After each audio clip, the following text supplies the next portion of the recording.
What's up, guys? It's your boy Jesse James coming at you with another Hota Ninja episode of the Speedster Ninja, Mr. Kanbei Hellemakri himself. Alright, let's get to it. Page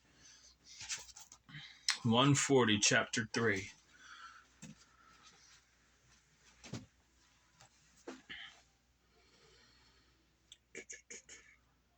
What?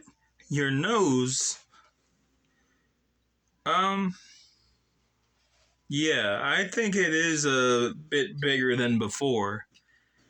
He started to chuckle. Shut up, you dork. That's not what I meant. It's lunchtime right now. I can smell what everybody has floor wide. What? Bullshit. No, you can't. Swear, dude. Prove it. Johnny said with a smug look on his face.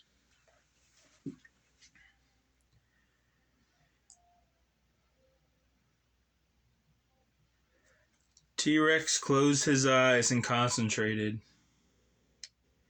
The next room over ordered roast beef and macaroni and cheese. The person across the hall, he paused as his ears flickered and his nose exhaled and inhaled as it took in all the different aromas wafering, creeping underneath the closed door. Mr. Reynolds is getting a double cheeseburger, side order of pickles, fries, curly, seasoned, and a medium Coca-Cola. He turned his head. A nurse is bringing me... Sniff, sniff, sniff. Roasted carrots. They smell weird. Fried chicken. A cup of fruit and a sweet tea.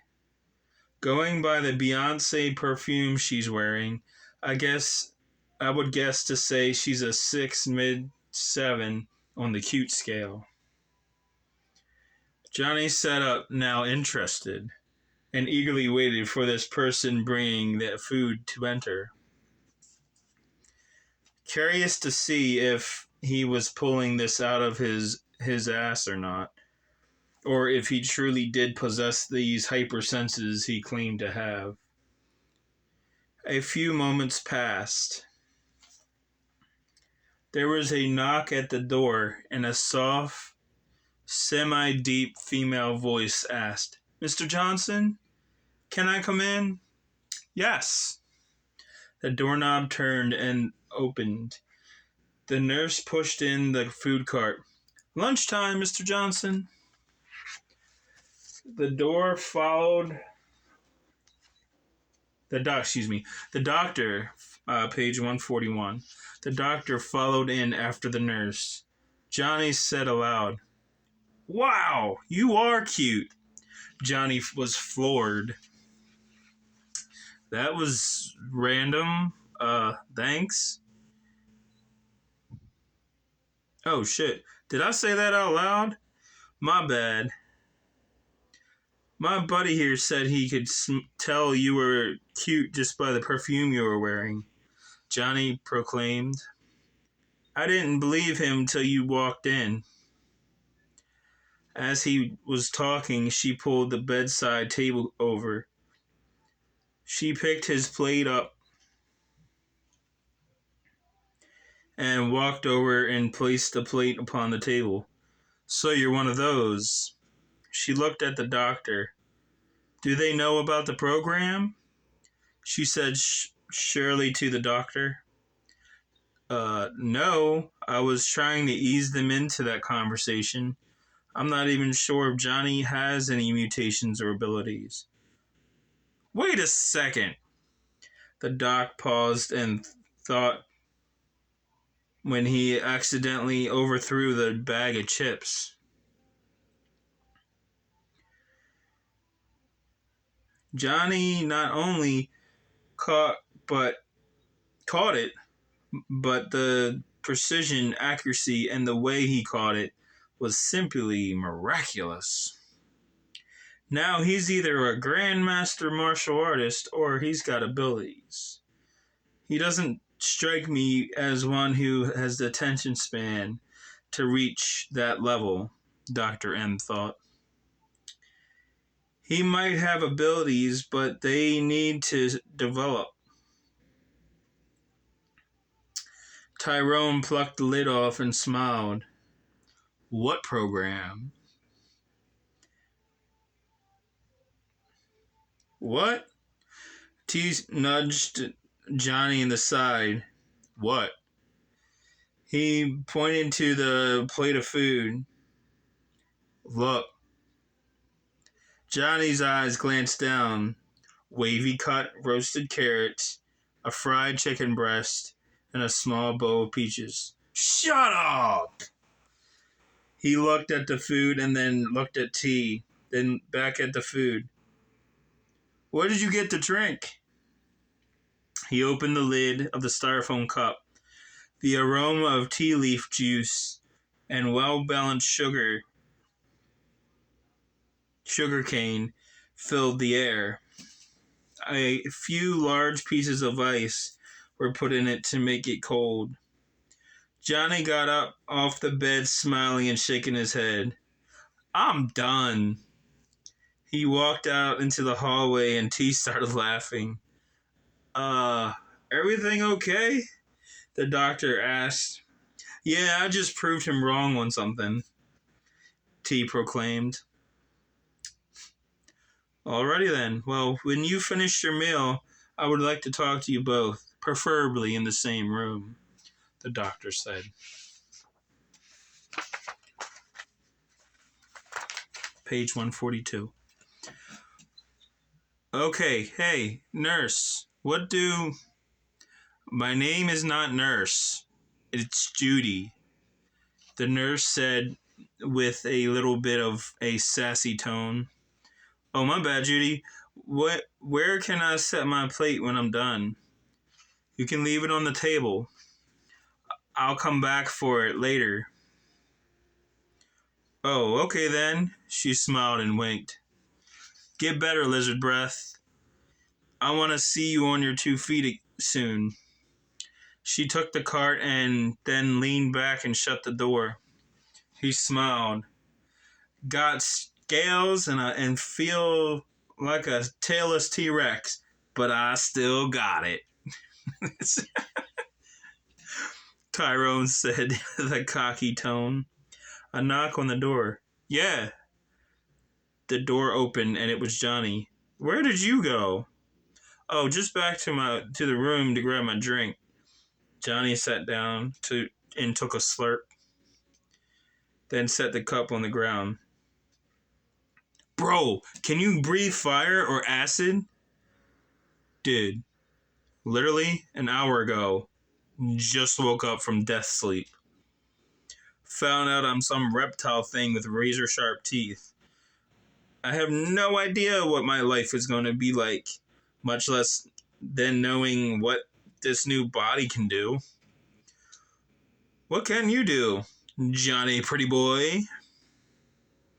Noticing the irritation, sarcasm in T-Rex's voice. Well, I do feel like my reflexes have gotten faster. They began to bicker back and forth.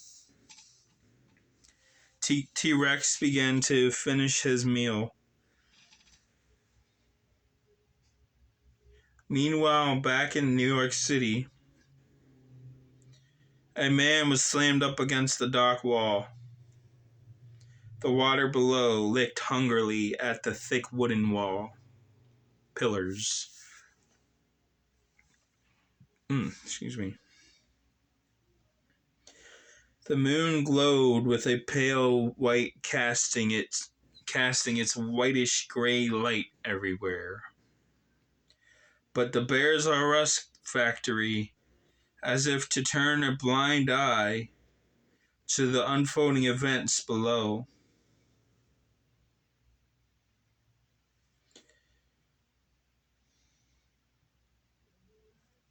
Oh, okay. Yeah. I read that.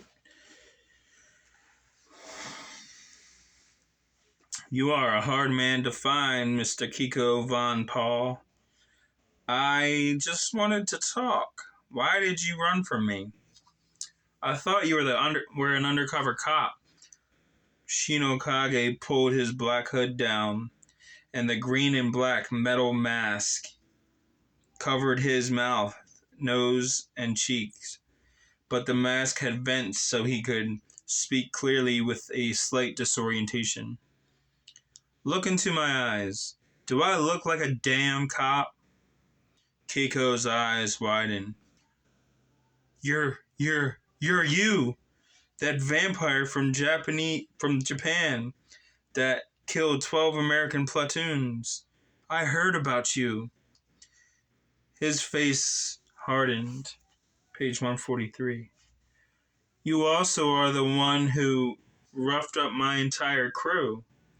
Put a few of my best boys in the hospital, mumbling some nonsense. He quickly and discreetly flicked out a knife and stabbed it into the vampire's side and twisted. He looked down and snickered. Ballsy move. The ninja-like vampire shoved Kiko, the kingpin of the Crooked Zebra Gang. Shi No Kage exploded into a slight supersonic sprint. Body shot, back fist. Then provided a strong back kick. Kiko hit the wall and spat out a small amount of blood. Shi No Kage pinned him against the wall with his elbow lightly against Kiko's throat. The vampire slowly pulled the double shadow out of the moon body armor.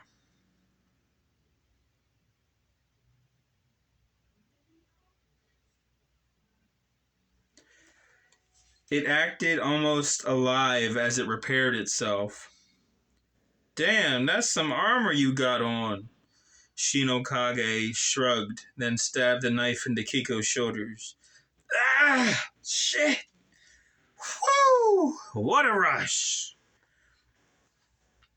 Shi No Kage sighed and pulled it out, and then flipped him down the stairs with a windmill kick. He slowly started to walk down the steps. Kiko held up a finger. Hang on. Never had my butt handed to me before. Give me a minute. He started to work on getting up. Woo! No wonder you're legendary. Those are some nasty fighting skills. Ha! He spat out some blood. He was bent over his knees and he wiped his mouth. He placed his other hand in his pocket and he stood up and threw a tear gas grenade. Whoa! He ran out of the direction of the grenade. Instead of exploding into fragments, it started hissing as a greenish gas poured out. Kiko ran into the warehouse and locked the door. Well then, I need to be more aware of my surroundings. I thought that was a frag. So it's like that, Mr. Kiko. Fine, I'll bite. I love a good game of cat and mouse. The chase is what makes the ride, after all. He walked through the gas towards the warehouse. Kiko grabbed an RPG and a .60 caliber and mines and threw them in a cloth cart. He started to set up the mines. Shi No Kage phased through the door. Holy hell! You're not human! Stay away from me! He picked up an RPG and aimed it.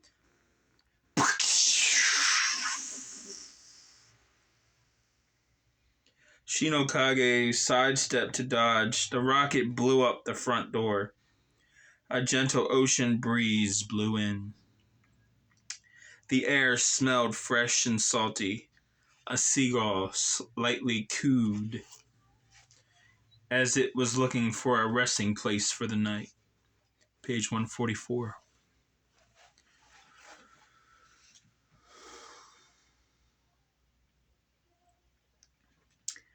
Kiko grabbed a mine and turned it on and threw it like a frisbee. Why are you so afraid of me? I just want to talk. The shadow redirected the mine into a corner.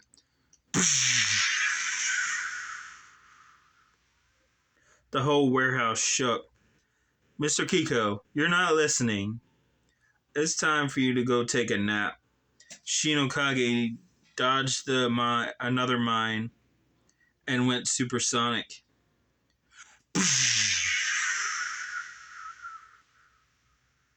Where'd he go? Where are you? Sorry, Mr. Kiko. The shadow tapped a pressure point in Kiko's neck. What? He suddenly felt dizzy and drowsy, then fell backward. What? What did you do to me? The shadow called him. I hit a pressure point in your neck. Don't be afraid, you're just going to sleep. He started to mumble something inaudible. Then he passed out. Sirens wailed in the distance as the mine landed near a gas tank and blew, simultaneously igniting the gas tank that provided heat for the warehouse. A fire quickly broke out. See what you did, Mr. Kiko. Now you're going to be angry at me because you'll think I blew your weapon warehouse down. Blew your weapon warehouse up. Oh, fire inside, warehouse full of ammo and explosive crap. Right. Time to go. Alright, Mr. Kiko, come on. He bent down and picked up the 5'11" man. He didn't weigh that much. Black hair. The shadow stood up and quickly left the burning building.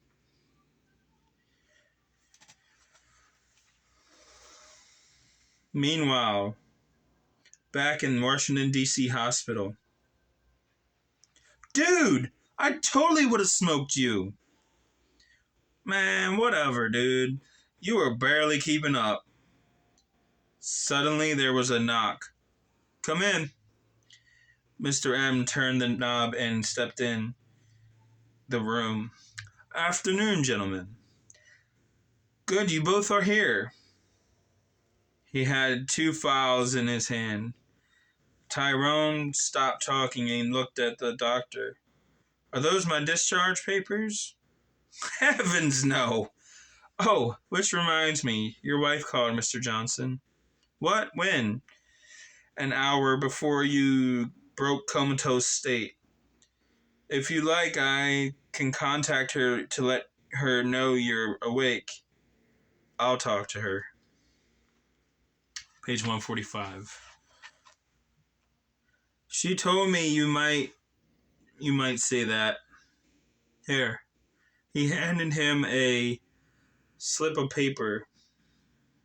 She said something along the lines of, the dog broke the house phone, so when you wake up, call her on her cell phone, or something like that. I don't know. Tyrone smiled and laughed softly. That sounds like something Skip would do. What kind of dog is Skip? Johnny asked. You never really struck me as an animal lover. He started laughing. Hardy har har har. Skip would rip you to shreds if I commanded him. He's a German shepherd. The doctor snapped his fingers. Come on, boys. Off topic. Focus. Oh, sorry, Doc. They said in union. Alright. The police department called and told me for the next 3 months your license are suspended. That's the bad news. What? That's not fair. That's some trash, man. T-Rex replied.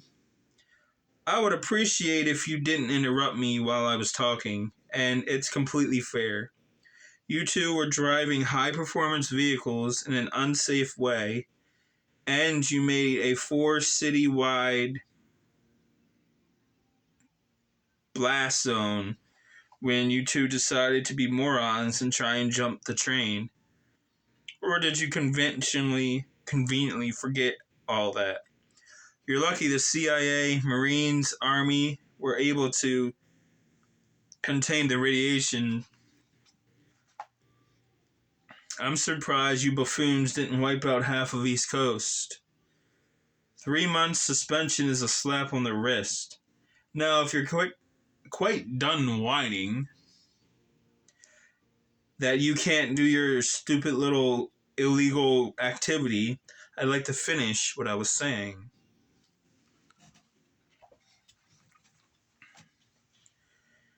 Unsure of what to say after the doctor gave them the 3rd-degree burn,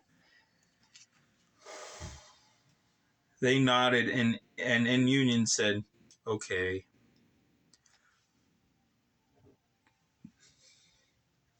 Satisfied with the ownage he just dished out, Mr. M nodded. Right then. What I was going to say before you two so rudely interrupt me, these files I have in my hand are giving permission for you guys to be enrolled in our Talented Individuals Learning Program, or TILP. After full healing, we will see what you're made of.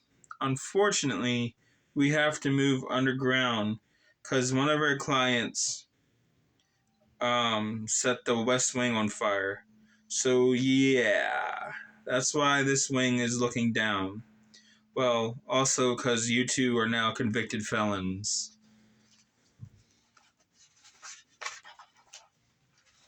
Page 146.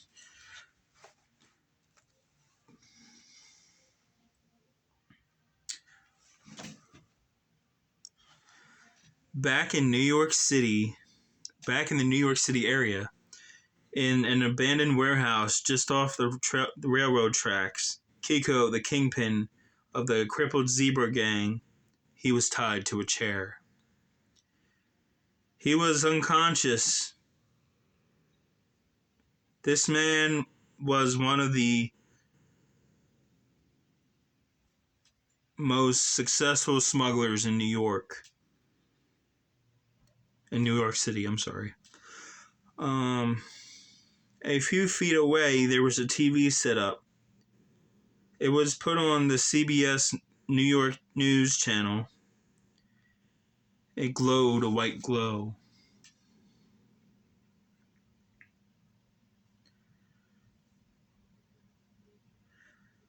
The shadow walked up to it and turned it up.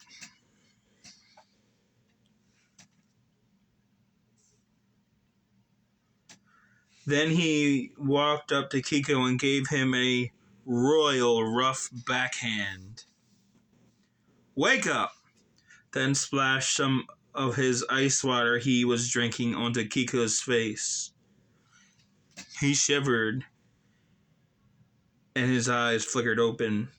"Oh, my head. What? Why is it so dark? Where am I?" He looked at the man at the counter watching the TV. Oh, it's you. Good, you're up. I thought you'd like to watch this before we chat, so I brought a TV in and hooked it up. His eyes shifted to the flat screen that was hooked up to and placed on the stand with a black Verizon box on the bottom. The shadow sat the glass down and walked past him.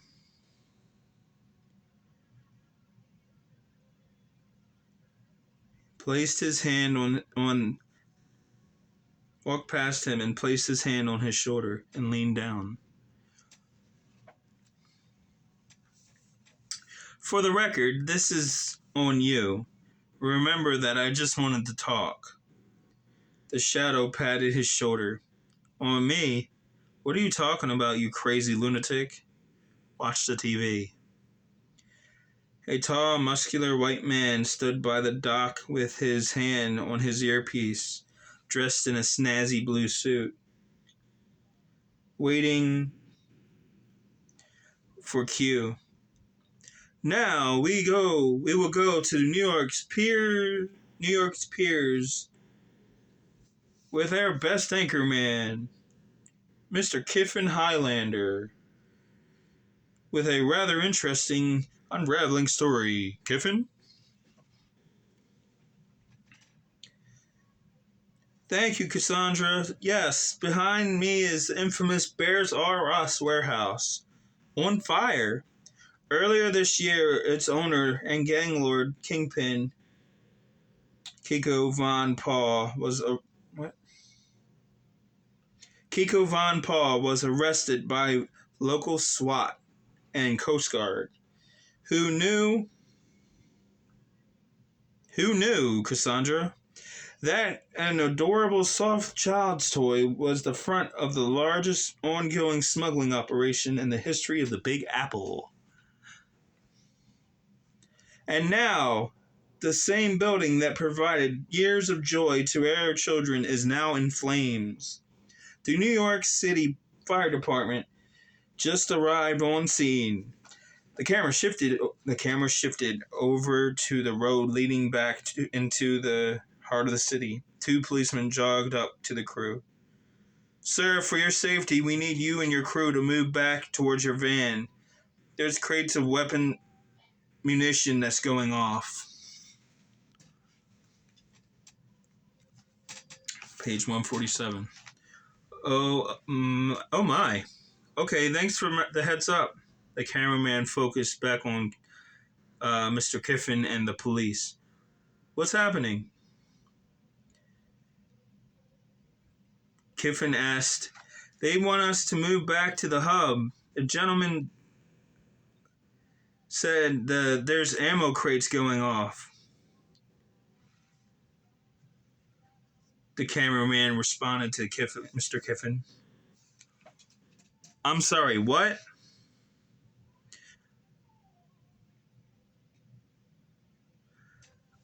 Kiffin placed a finger over the ear mic.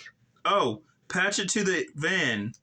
Cassandra said somebody just submitted footage of somebody leaving the warehouse before it was engulfed in flames. They went from a light walk to a jog. He reached the truck. Are we clear? Yeah, go ahead. Go ahead, Kiffin.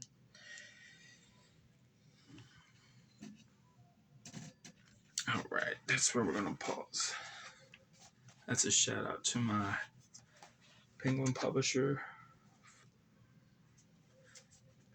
to giving me wonderful advice of becoming a better writer. Shout out to Mr. Kiffin.